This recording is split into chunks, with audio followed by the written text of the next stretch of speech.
In this lecture, we're going to take a look at management versus governance, where you fit into the organization, some of the standards and control frameworks that our organization either have to or can choose to adhere to, and then finally we'll look at defense in depth. It's important to remember that we all come into the certification studying from different perspectives. We have different backgrounds, we have different knowledge, and the organizations and how we are used to doing things is different. And it is very important that you answer everything on the exam from the point of view that the exam wants, not what you're used to. You are an IT security manager, you are a risk advisor, you're not a hands-on techie, you're not senior leadership, you answer everything from the IT security manager's point of view. What would that person do in the ideal organization? And now that that is clear, let's look at the difference between governance and management. Governance is senior leadership. It is the board of directors, it is the owner of the organization, it is the people who set the direction. And then it is your job as the IT security manager to figure out how do we get there. Leadership is responsible for the big picture. They make the vision. They figure out our mission for the whole organization. They decide on the policies, where you and the management team then translates that into the standards that we adhere to, the policies we have, our guidelines, our procedures, and our baselines. And we need very clear two-way communication between the leadership team and the management team, so that leadership clearly understands the risks, the opportunities, and the impacts of the direction that they have chosen, and we explain to them how are we going to get there, how do we meet the goal that they have set. So in the governance part of the organization, they go in and they look at what are our stakeholders' needs. And that could be the board of directors, that can be the owners, that could be shareholders. Regardless of who it is that we are ultimately serving, we look at what their needs are, what the conditions in the market is, the options we have, and as mentioned, they're the visionaries, they're the ones that set the direction, and they do that through prioritization of the things that we do. They make the decisions, and then when they have made them and we have implemented them, then it's their responsibility to ensure that whatever it is we have implemented is actually taking us in the right direction. They also determine our risk appetite, and this is important. And we will cover this much more in depth later. Basically, we can choose to be somewhere on the spectrum in between very risk aggressive and very risk adverse.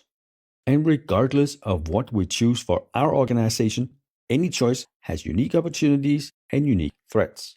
If we choose to be bleeding edge, risk aggressive, well, that brings us a lot of opportunity, but it might also bring us a lot of risk. In some companies, that would make a lot of sense. In other companies, that would be a horrible decision. Regardless of what our organization is, it is not something you do. That is senior management. That is governance. You are management.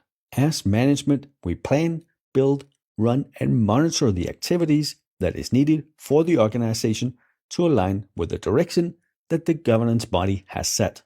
And we are also responsible for our risk tolerance.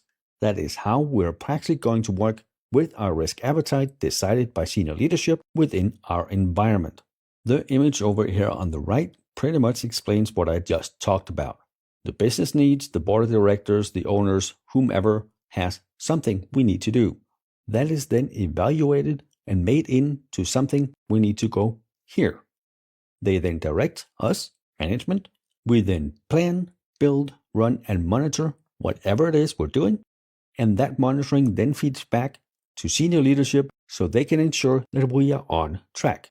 This is obviously very oversimplified of how it works in the real world, but understand the flow. And when we look at projects later and when we look at change management, this will be in much more detail. But for this part of the exam, just understand the flow and why we do it and how it works together. In most places that I have worked, we have had one of two types of organization. Either we've had a bottoms-up IT security structure or a top-down. Most places are not completely black and white, but they are more of one than the other. Bottoms up is basically IT security is seen as a nuisance by the organization. We are not a helper. We do the best we can, but we don't really have senior management's approval or buy-in. And when we don't have that, well, that kind of trickles down through the organization.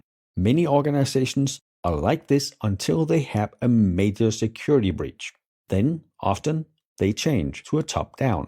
With top-down, IT leadership and management are all on board with IT security. They lead, they support, and they set the direction like they should. And this is the mindset that you need to have on the exam. Remember, the exam is perfect world. Everything is done right. Since everything is done right, we have the top-down approach that we would want.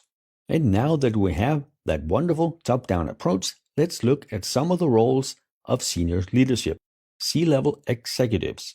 And remember, if you ever see ultimately liable on the exam, that is them. That is senior leadership. If you look at the image over here on the right, it is likely that above the CEO, there would be a board of directors, and maybe above them, shareholders. But just for simplicity, let's use it like it is here. The CEO, the Chief Executive Officer, is the leader of the organization. That person can also sometimes be referred to as the president of the organization. Below the president, we have the VPs, vice presidents.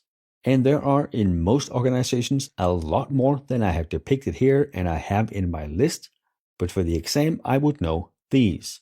Normally, over the IT organization, we would have a CIO or a CTO, Chief Information Officer or Chief Technical Officer. Below that, in many organizations, we would have the Chief Security Officer or the CISO, Chief Information Security Officer. In an ideal organization and on the exam, the CSO, the CISO, does not report to the head of the IT organization. They have to report to the CEO. And we do this to make sure that no favors are played for the IT organization as far as security goes. And on the org chart over here on the right, you can see it says CEO and the C-suite are ultimately liable. You are below that square. That does not mean in any way if you do something you're not supposed to do that you're not liable. But ultimate is the key word. You would be below that. You would be either the Chief Security Officer, the CISO, or someone just below that, the IT Security Manager, or something like that. And as mentioned, there are many other C-level executives in any organization. The only other one that I think you need to know for the exam is the CFO, Chief Financial Officer. They are the money. And they're important because it's their job to make sure that the organization is financially viable. And if you can explain to them and show them whatever security implementation you're doing can save us money or potentially save us money, they can be a great ally.